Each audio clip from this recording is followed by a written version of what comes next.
Welcome to ScholarsByte, a talk show with researchers. I'm your host, Amrita Panjwani, founder of Simplified Statistics. And today on this talk show, we have a dynamic guest. She pursued her research in economics.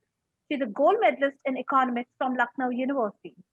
She's also a certified microeconomics expert from MIT, US. A warm welcome to Dr. Anju Verma. Thank you, Amrita. Thank you so much. Let's start with a brief introduction about yourself. All right. Uh, well, nothing so extraordinary, but yes, uh, I am born, brought up in Lucknow. I aspired to be something very different from what I am today. I was Okay. brought up in that environment where I was told that you are the right person to be an administrative services officer. So the typical setup that you turn up to be an IAS officer or something, and then Mm. but I always had this what you call this passion to be a teacher, and Okay. somewhere I think it was in there which eventually drove me to where I am today. And I landed up doing my master's in economics from Lucknow University. Then I qualified my net and my junior research fellowship along with that, and I Great. started pursuing my PhD. And yes, immediately post my completion of post graduation, I was lucky enough and I got this chance to begin to teach at the postgraduate level at the university.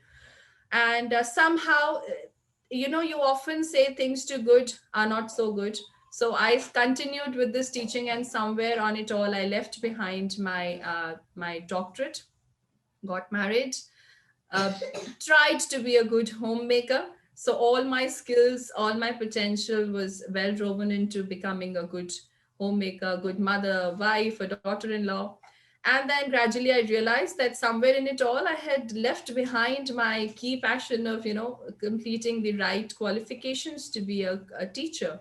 So then I began to work towards my doctorate, and this is where I am today. And I think I continue to learn. I'm still pursuing a lot of courses. At this point of time, I work as as a faculty and a PhD advisory committee member for Texila American University. I'm a certified international faculty working under the auspices of United Nations Peace and Development Program.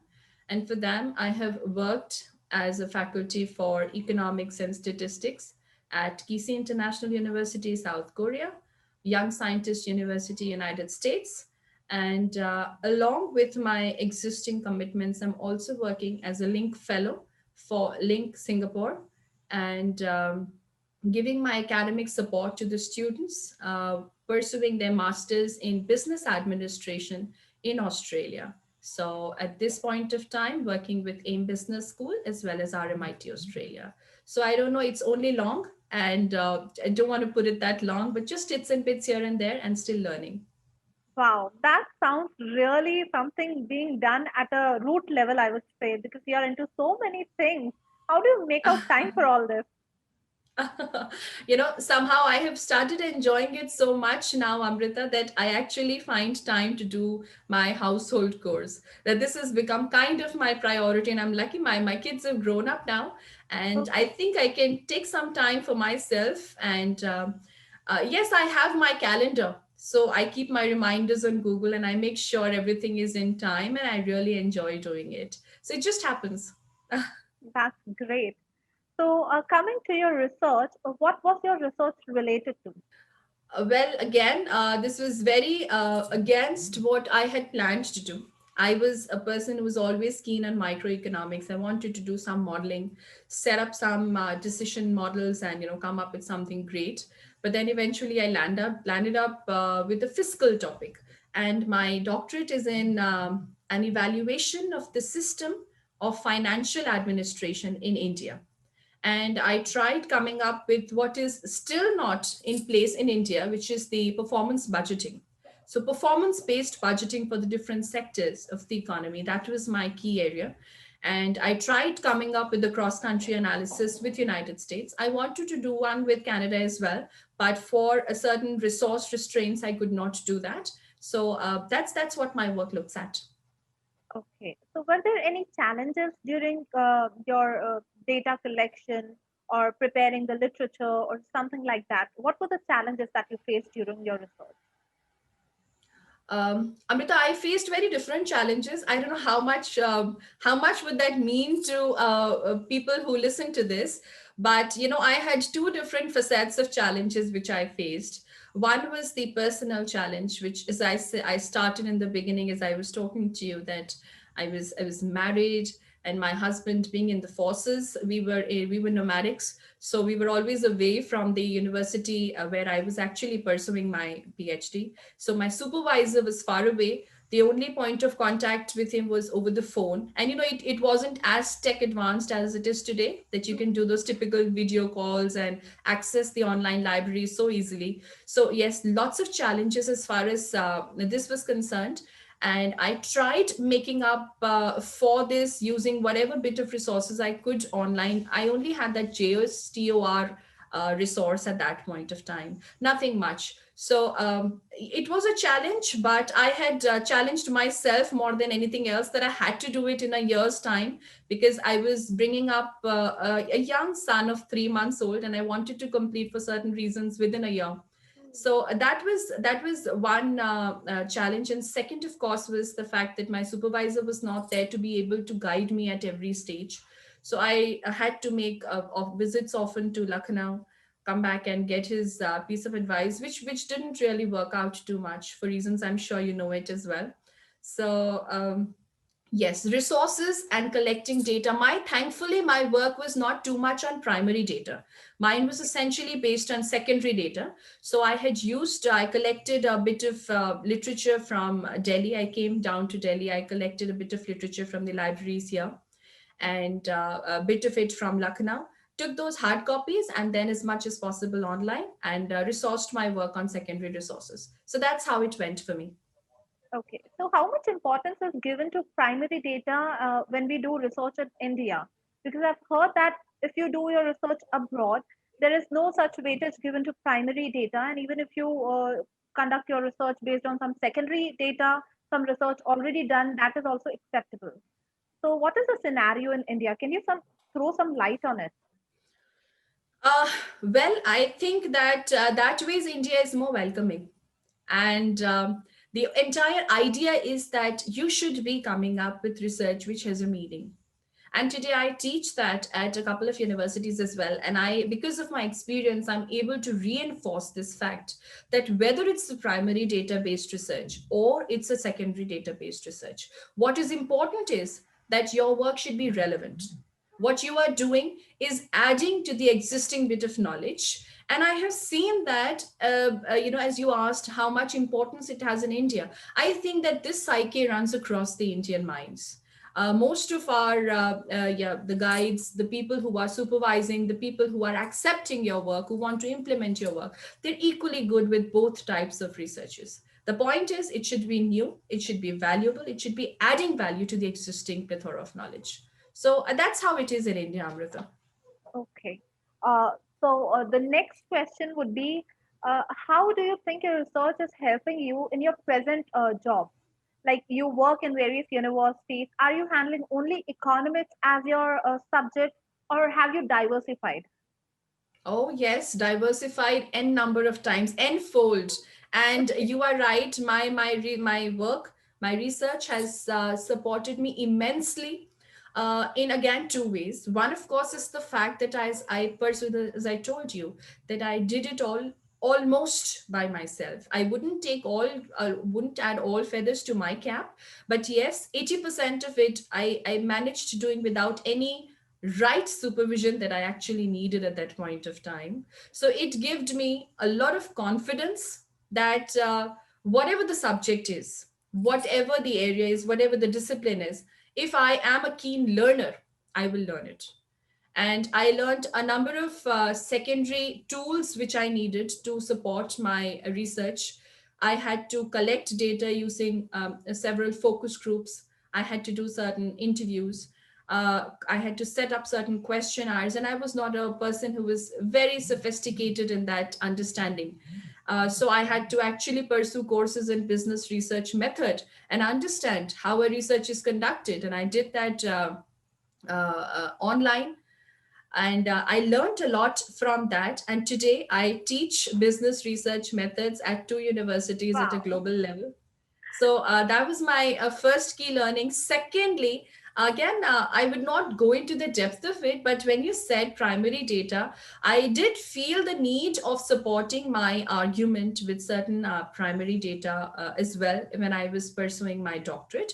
So I again got hold of using SPSS at that stage and a bit of Excel, which gave me an understanding of the quantitative tools which are needed even for the qualitative data.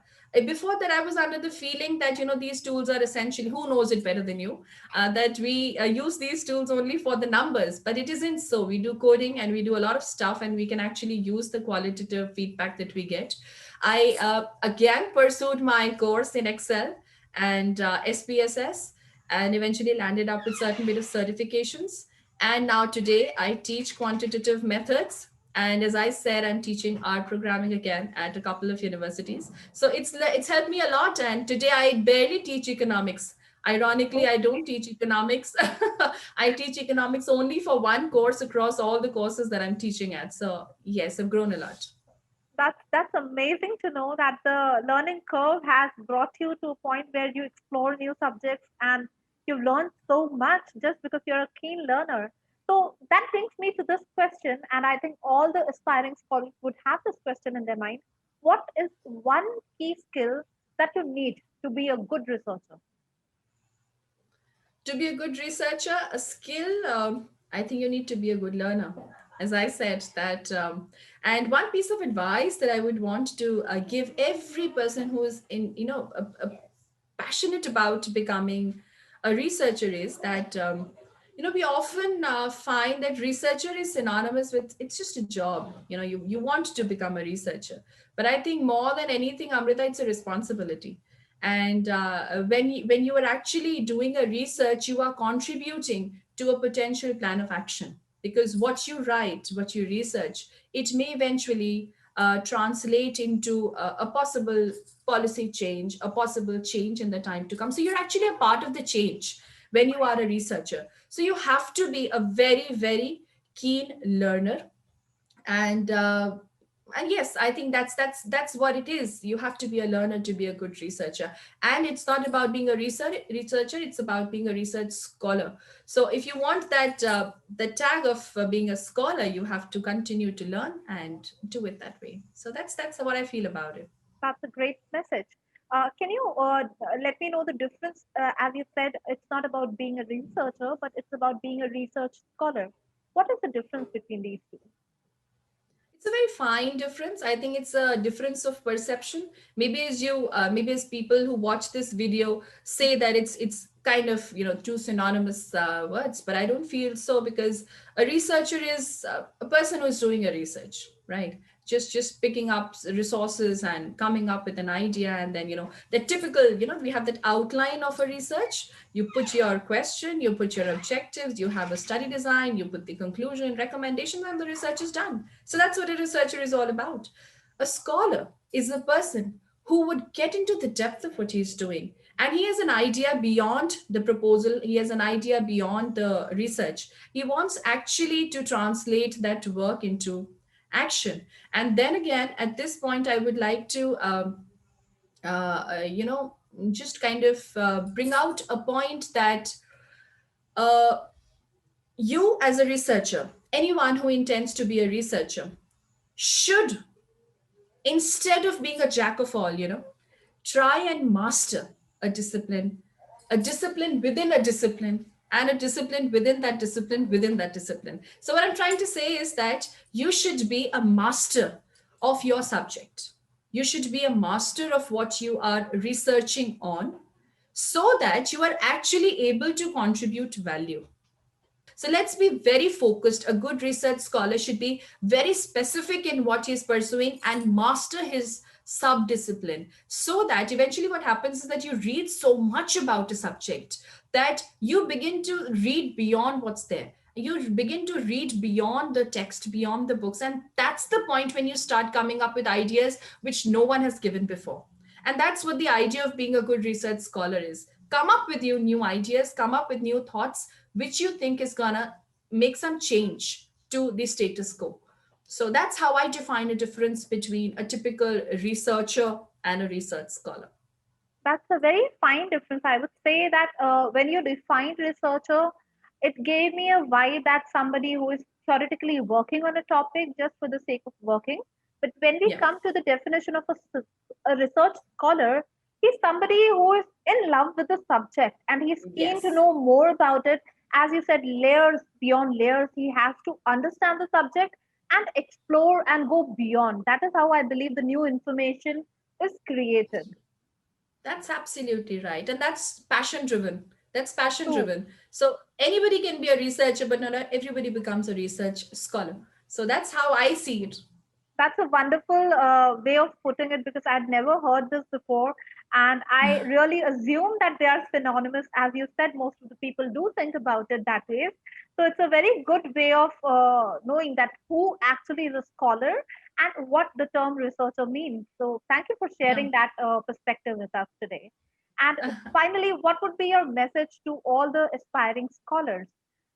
Since you are in touch with these people in your day to day life, what do you think they are missing on their part and how they can improve that specific missing gap? Yes, Amrita. Though, of course, we've been talking about it in the past couple of minutes. I was actually trying to come up with my idea of being a good researcher and being a good research scholar.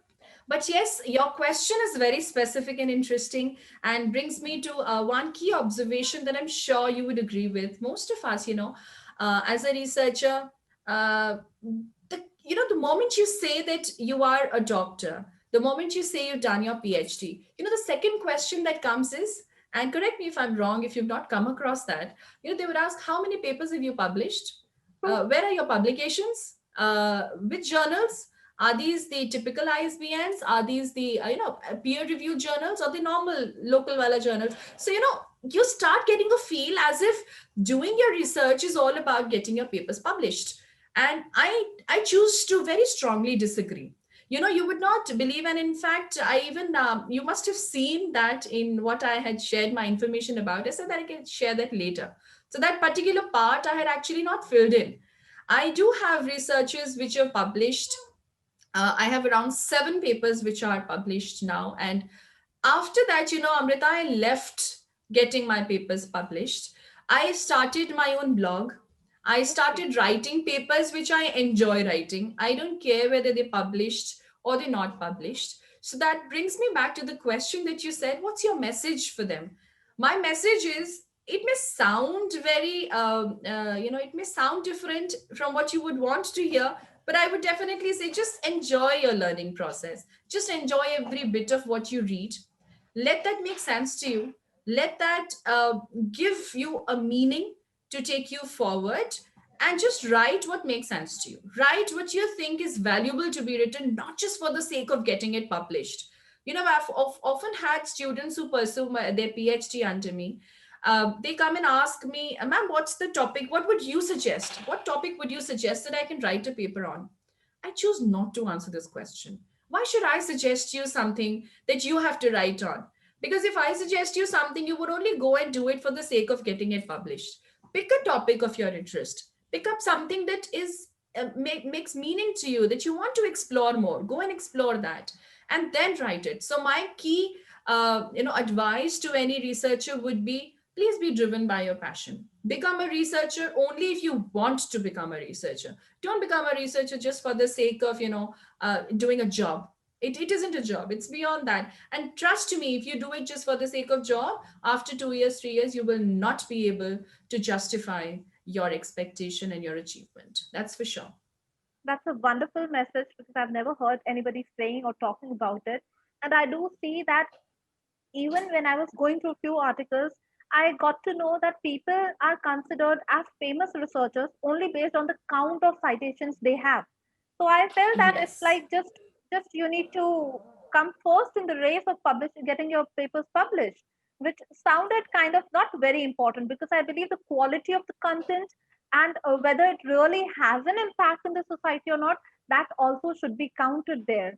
So the way you Absolutely, have Amrita. presented that you should not seek approval. It should be something that you really enjoy and you genuinely think that it values.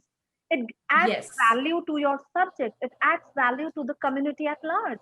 Only then that Yes. should be valued. And I do not think many people really could think about that part. So it was a wonderful message that you've shared today.